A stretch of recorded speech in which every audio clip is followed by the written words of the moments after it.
kami ng creamy maha blanca, guys.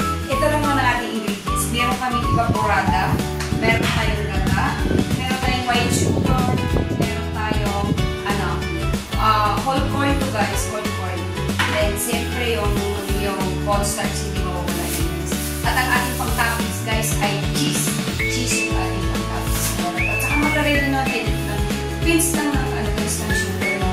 Ay, ng asin. Pagtanggal ng guys. Tapos, itong ating water. So, mag-mix na tayo ng lalabs.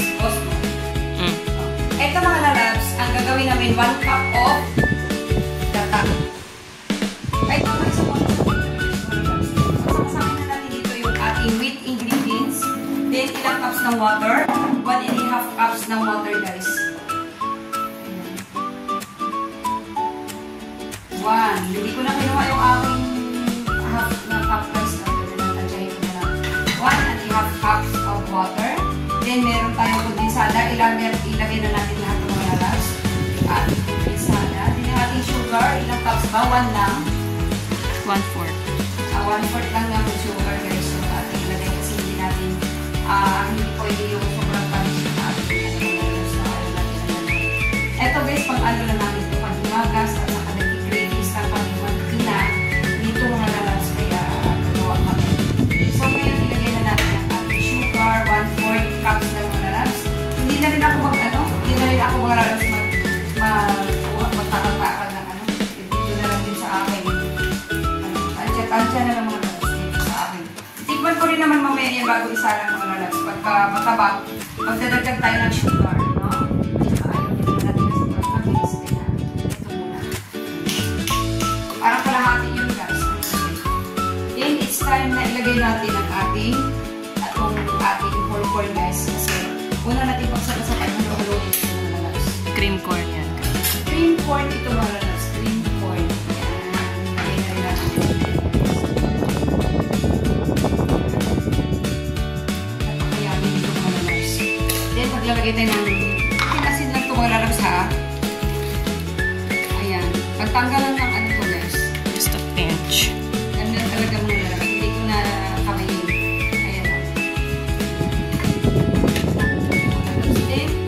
Start na tayo.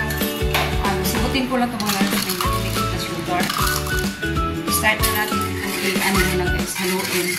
Para yung ating mag-mix ng gusto ng yung ating gata, yung ating asukal, ang madisol, at ang ating mixture guys ay yung small na mga lalabs ko. Ayan, yung ating sugar, yung ating milk, and yung ating gata guys. Mag-blend ng gusto. So, good ito muna na. Tika lang, magkakaroon na ako ng aking ng aking cornstarch. So, punasan ko lang ito kasi nasa siya. Ito na mga lalabs, magtakal na ako dito ng cornstarch. 1 cup of cornstarch.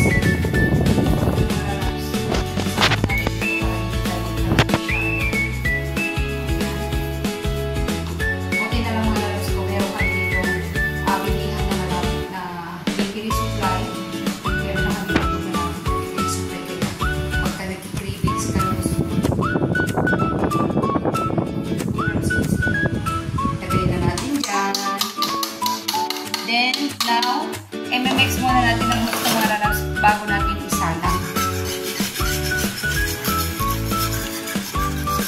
Kasi doon mamaya sa pagsalang na natin ito sa kalan, guys, tuloy-tuloy lang yung ating diba?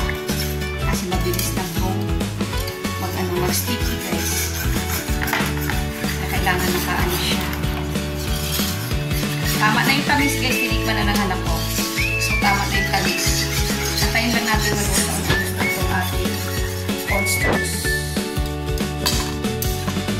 Okay na ito mga lalabs. Sound siya. So, isa lang na natin.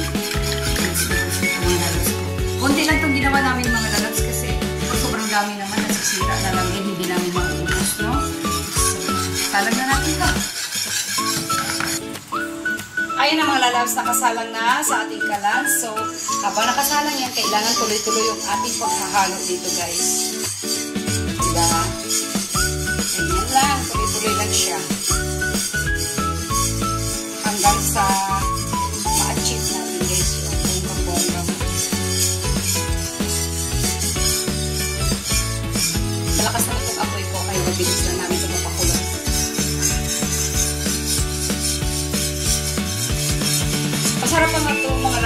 toppings na mani, diba? Yung durog na mani.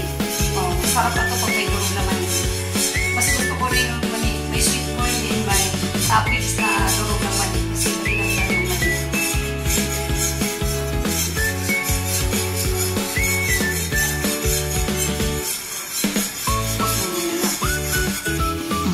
Ayan na mga lalabs, nararamdaman ko na guys, tumitigas na siya. Ayan. Hinaan natin puti apoy. Lagyan natin sa medium.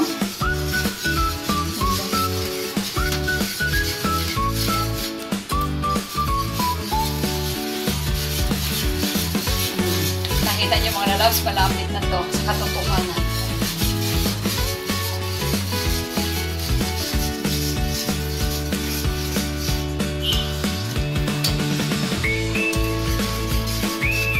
Sticky na siya guys. Kailangan na natin talaga siyang palutuin. Kasi pag hindi paluto ng maayos yung ating cornstarch guys, medyo magaspang siya. Kaya kailangan ano.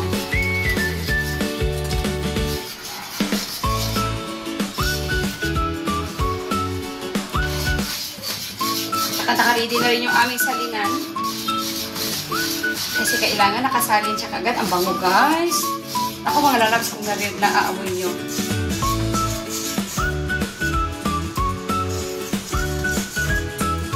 Napakasarap na ng amoy. Nagki-cravings kami ng ako. At saka ngayon mga lalabs, pag nagki-cravings kami, madali na lang kami makaluto kasi alam nyo, meron na kasi ditong malapit sa amin kasi kompleto na, merong bakery supply guys. Andyan na lahat na kailangan mo pag nagbe-bake ka, pag gusto mo mag-bake, gusto mo ganito, ito, gusto mo, kaya nung nakaraan nakapag-photo din ako, ayan, ito naman gusto ko naman ulit gawin is mag-kuchinta naman ako guys. Then gusto ko rin mga lalabs, gusto ko rin palitaw, lulubog lilitaw. Ayan. Ayun na siya, oh. Guys, ang sarap na siya. Ang sarap na. Tama na siya. Ika lang, ha?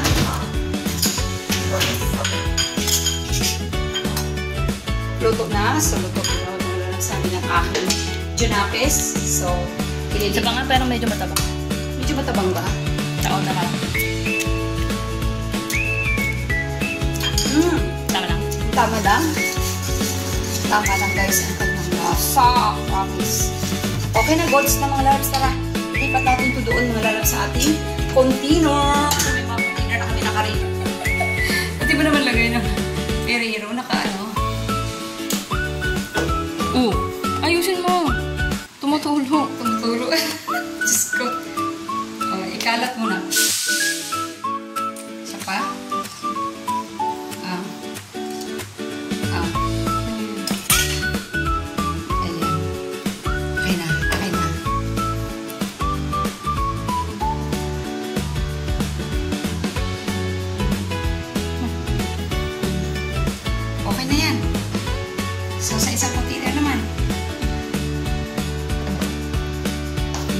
Lalaki yata ng container namin. Dito na lang. Ayan guys. Ay, wag lang masyadong makapal. Nipisan lang natin. Diba? Marami naman tayong container. Okay na yan. Goods na yan guys. Dito tayo sa isa. Napaka-yummy guys. Napaka-yummy. Super creamy. Kung naamoy nyo lang mga lalabs, napaka-bango. Sobra. Ayan o. Yummy guys. Okay na yan. Tika lang ha. Ayan yung ating nagawa mga lalabs sa ating isang takbo ng cornstarch. Sa ganun kadaming ingredients na nakita ko kanina mga lalabs. Ito yung aming nagawa. For cravings lang po mga lalabs. Di ba? Ito na yung ating creamy mahablang pasilang. palamigin lang natin ito guys kasi dito masarap talaga siya kung malamig. So, palamigin na lang ito sa fridge at makakain na tayo. Thank you for watching! Ayan na yung ating finished product mga lalove. Super yummy with cheesy. Yan ating yummy maha blanca with cheesy guys. Ayan. Craving satisfied naman kami nito guys ng anak ko. Kami lang naman dito mahilig. Ayan, thank you! Thank you for watching. Please like and share. Thank you.